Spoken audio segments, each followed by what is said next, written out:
반갑습니다. 좌우로 이렇게 인사 나누시면 좋을 것 같습니다. 당신은 말씀으로 충만한 사람입니다. 당신은 말씀으로 충만한 사람입니다. 창세기를 보면 이삭이 기근을 만나게 됩니다. 하나님은 이삭에게 기근의 땅에서 100배의 축복을 주십니다. 하나님께서는 이삭이 기근을 맞이한 이삭에게 그것을 벗어날 수 있는 길을 알려주십니다. 이삭이 아브라함의 은혜를 기억하는 것이었습니다. 이삭이 아브라함이 팠던 우물을 다시 찾아서 팠을 때 그곳에서 다시 우물이 솟아나왔습니다. 아브라함이 받은 은혜를 자신의 것으로 만들어 축복을 받은 이삭처럼 기근의 삶이 찾아왔을 때 우리도 말씀을 통해 은혜를 찾아야 합니다. 본문은 여름 실과 한상을 통해서 이제 더 이상 용서가 남아있지 않은 심판이 선고되고 있습니다. 여기서 여름 실과는 팔레스틴에서는 마지막으로 수확하는 작물입니다. 하나님께서 여름 실과 한상을 보이신 것은 북이스라엘에 대한 하나님의 심판이 임박했다는 것을 나타낸 것입니다. 여름 실과가 수확되어 광주리에 담겨졌다는 것은 북이스라엘에 대한 하나님의 심판이 확정되어 이제 돌이킬 수 없다는 것을 보여줍니다. 그리고 타락한 북이스라엘의 지배층을 보면서 심판날에 대한 경고를 말씀하고 있습니다. 선지자는 여호와의 심판의 원인으로 이들의 악행을 말하고 있습니다. 가난하고 힘없는 자들을 압제하고 자신들의 물질적인 탐욕을 채우는 것입니다. 하나님께 감사함으로 경배하는 안식일을 귀찮아하고 거짓으로 부당한 이득을 취하고 힘없고 가난한 자들을 노예로 삼는 행동들입니다. 이러한 죄는 당시 북이스라엘의 지배층이 종교적으로 그리고 도덕적으로 얼마나 심각한 타락 상태에 있는지 알려주고 있습니다. 선지자는 이들의 악행으로 여호와의 심판이 북이스라엘에 임하고 백성들이 하나님의 말씀을 찾아도 찾지 못하는 영적인 기갈 속에서 허무하게 멸망할 것이라고 경고합니다. 본문을 통해서 하나님께서는 우리가 말씀의 기근을 마주할 때 어떻게 살아가기를 원하실까요? 첫째로 하나님께서는 우리가 하나님이 보이시고 말씀하신 것에 눈과 귀를 열기를 원하십니다. 본문 1절 3절입니다. 주 여호와께서 내게 이와 같이 보이셨느니라. 보라, 여름 가일 한 강주리이니라. 그날의 궁전의 노래가 애곡으로 변할 것이며 곳곳에 시체가 많아서 사람이 잠잠히 그 시체들을 내어 버리리라. 주 여호와의 말씀이니라. 본문은 여름 실과 한상을 통해서 북이스라엘에 내려질 심판을 전하는 내용입니다.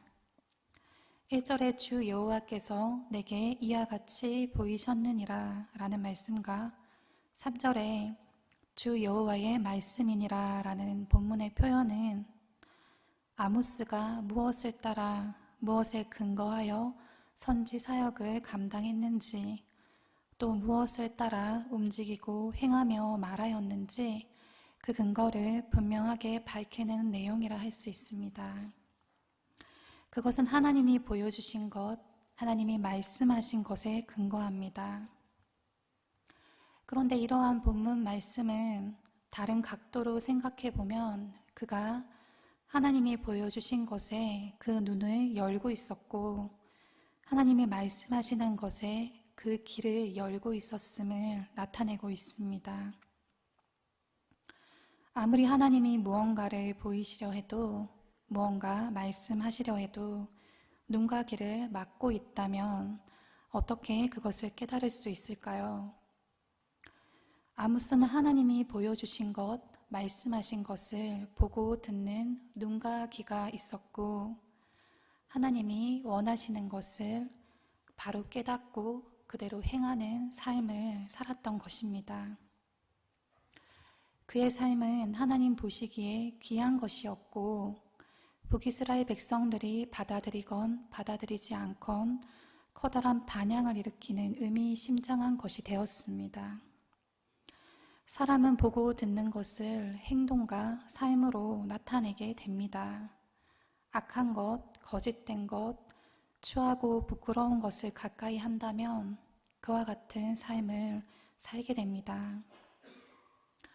우리가 거룩한 삶과 순결하고 의롭고 복된 삶을 살길 원한다면 하나님이 보여주시는 것, 말씀하시는 것, 들려주시는 것, 하나님께서 보기를 원하시고 듣기 원하시는 것을 보고 듣는 눈과 귀를 구비해야 하고 그러한 것들에 우리의 이목을 집중해야 합니다. 하나님께서 보기를 원하시고 듣기를 원하시는 것을 보고 들을 수 있는 모든 성도님들이 되시기를 소망합니다. 에스키모인들은 늑대를 잡는 방법을 알고 있습니다. 그들은 늑대를 잡기 위해서 칼을 고깃 덩어리에 꼽습니다. 칼은 보이지 않고 고깃 덩어리만 보이게 꼽습니다. 추운 곳에 하룻밤 꽁꽁 얼리고 다음날 늑대들이 잘 다니는 길목에 칼 손잡이가 땅속으로 묻히도록 해서 고깃 덩어리만 먹음직하게 드러나게 합니다. 늑대는 꽁꽁 언 고깃 덩어리를 핥기 시작합니다. 한참을 핥다 보면 칼날에 자신의 혀가 베이고 있는 줄도 모르고 더욱 핥게 됩니다. 그리고 얼마 안 있어 늑대는 피를 너무 많이 흘려 쓰러집니다. 에스키모인은 그렇게 힘들이지 않고 늑대를 잡게 됩니다. 사탄도 그리스도인들을 미혹하는 법을 알고 있습니다. 사탄은 영혼을 얻기 위해 인간이 좋아하는 돈, 명예, 학식, 자식의 출세 등과 같은 것을 주려 합니다. 그런 전략은 이미 에덴 동산에서 최초 인류에게 사용된 것입니다.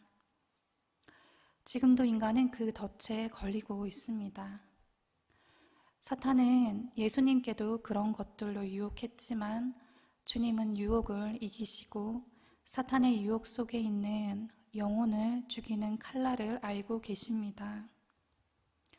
주님은 말씀으로 유혹을 이기셨습니다.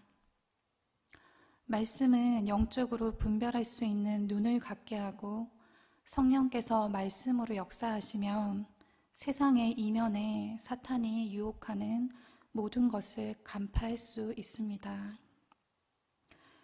둘째로 하나님께서는 우리가 말씀을 통해 죄악을 버리고 오직 선하고 의로운 길로 행하기를 원하십니다. 본문 7절, 8절입니다. 여호와께서 야곱의 영광을 두고 맹세하시되 내가 그들의 모든 행위를 절대로 잊지 아니하리라 하셨나니 이로 말미암아 땅이 떨지 않겠으며 그 가운데 모든 주민이 애통하지 않겠느냐. 온 땅이 강에 넘침같이 솟아오르며 애굽 강같이 뛰놀다가 낮아지리라. 본문은 가난하고 힘없는 자를 압제했던 북이스라엘의 부유한 자들에 대한 하나님의 심판 선고입니다. 7절을 보면 하나님은 야곱의 영광을 두고 맹세하시기를 내가 그들의 모든 행위를 절대로 잊지 아니하리라 라고 말씀하셨습니다. 여기서 야곱의 영광이란 하나님 자신을 가리킵니다. 하나님께서 당신 자신을 가리켜 맹세하신 것은 자기 자신 이외에 이 세상에는 맹세할 대상이 없기 때문입니다. 여기서 모든 행위란 힘있고 부유한 자들의 가난하고 힘없는 자들에 대한 악행을 말합니다. 하나님은 사람들의 악행을 잊지 않으시고 반드시 심판으로 갚아주시는 분이십니다. 8절을 보면 하나님께서 힘없고 가난한 자들을 압제하고 착취한 북이스라엘을 어떠한 방식으로 심판하실 것인지 나타나고 있습니다. 8절을 보면 이로 말미암아 땅에 떨지 않겠으며 그 가운데 모든 주민이 애통하지 않겠느냐. 온 땅이 강에 넘침같이 솟아오르며 애굽 강같이 뛰놀다가 낮아지리라 라고 하였습니다. 그들의 죄로 인해서 땅이 떨게 된다는 것, 지진과 같은 무시무시한 재난이 벌어질 것임을 나타낸 것입니다. 모든 주민이 애통한다는 것은 온 땅에 사망이 임하여 이스라엘 전역이 상가와 같이 변할 것임을 나타낸 것입니다. 죄의 결과를 안다면, 죄로 인한 심판이 얼마나 비참한 것인지를 깨달아 안다면 누구도 죄를 함부로 지을 수 없습니다. 성도 여러분, 그런 의미에서 우리는 말씀을 통해 죄의 결과가 무엇인지 깨달아 알 수 있는 것이 복된 일입니다. 성경은 한결같이 죄를 경계하고 죄의 결과에 대해 무수하게 지적하고 있습니다. 죄가 얼마나 우리 삶에 우리의 미래를 어둡고 절망적이며 처참하게 하는지 잊지 말아야 합니다. 우리가 이것을 알 때 악은 모양이라도 버리라는 말씀을 따를 수 있고 오직 선한 일, 의로운 일만 행할 수 있을 것입니다. 말씀을 통해 죄악을 버리고 오직 선하고 의로운 길로 행하는 모든 성도님들이 되시기를 소망합니다. 어떤 엑스레이 기사가 약간의 소화 불량증이 있어 위사진을 찍었습니다. 평소에 건강했기 때문에 곧 잊어버리고 근무를 했습니다. 이튿날 출근을 해서 전날 찍은 엑스레이 필름 여러 장을 정리하는 중에 어떤 사진 한 장을 보고 지독한 암이로군 하고 던져버렸습니다. 그러나 그 사진이 바로 자신의 것인 줄 알지 못하였다고 합니다. 현대인의 최대 위기는 죄의식의 결핍에 있다고 할 수 있습니다. 자신의 마음속에 암 같은 치명적인 병을 키우면서도 그것을 깨닫지 못하는 것처럼 말입니다.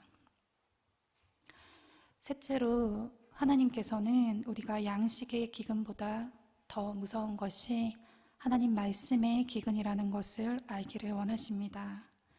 본문 11절입니다. 주 여호와의 말씀이니라. 보라, 날이 이를지라.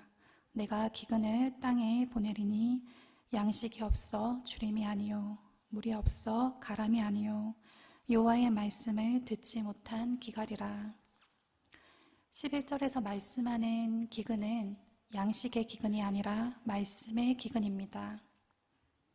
11절을 보면 내가 기근을 땅에 보내리니 양식이 없어 주림이 아니며 물이 없어 가람이 아니요 여호와의 말씀을 듣지 못한 기갈이라 라고 말씀하고 있습니다. 북이스라엘 백성들은 하나님 말씀 듣기를 매우 싫어하였습니다. 하나님의 말씀은 책망과 경고의 말씀이기 때문입니다. 그들은 이제 지긋지긋한 하나님의 말씀을 듣지 않아도 된다라고 하면서 환호했을 것입니다.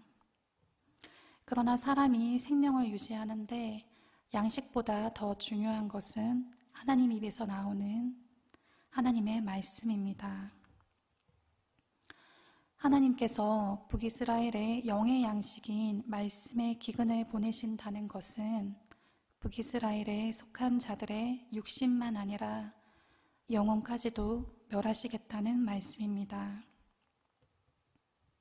성도 여러분, 하나님 말씀이 북이스라엘에서 떠났을 때 그들이 어떻게 되었을까요? 그들은 완전히 멸망하고 민족과 나라로서의 종적조차 감추고 말았습니다.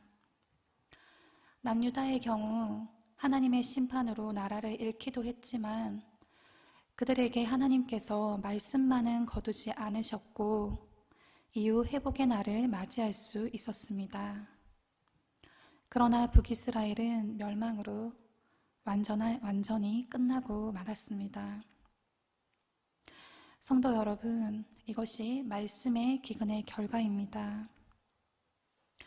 육의 양식에 기근이 오면 풀뿌리로라도 연명할 수 있지만 말씀의 기근이 오면 멸망을 피할 수 없습니다. 양식의 기근보다 더 무서운 것이 말씀의 기근입니다. 양식이 없어 기근을 당하는 것은 불행한 일입니다. 그러나 더 큰 불행이 말씀이 없음으로 인한 영혼의 기갈입니다. 말씀의 기근은 완전한 멸망을 의미합니다. 우리는 하나님의 말씀을 소중하게 여기고 그 말씀을 생명과 같이 소중하게 여겨야 합니다. 그리고 양식이 없어 굶주리는 사람들도 불쌍히 여겨야 하지만 말씀이 없어 영혼이 기근에 이른 사람들을 불쌍히 여겨야 합니다. 하나님의 말씀을 소중하게 여기고 그 말씀을 생명과 같이 소중하게 여기는 모든 성도님들이 되시기를 소망합니다. 국민일보에 기록된 기쁘고 선하게 사는 법입니다. 하나님이 창조하신 가장 선한 사람, 이 말은 제퍼슨이 미국의 제2대 대통령인 존 애덤스를 가리켜 한 말입니다. 애덤스는 성경의 진리대로 살려고 늘 노력한 사람이었다고 합니다.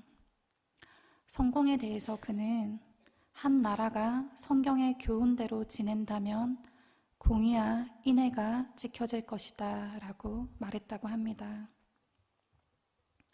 미국의 제6대 대통령은 퀸시 애덤스, 바로 존 애덤스의 아들이었습니다. 퀸시 애덤스는 그 아들에게 이렇게 말했다고 합니다.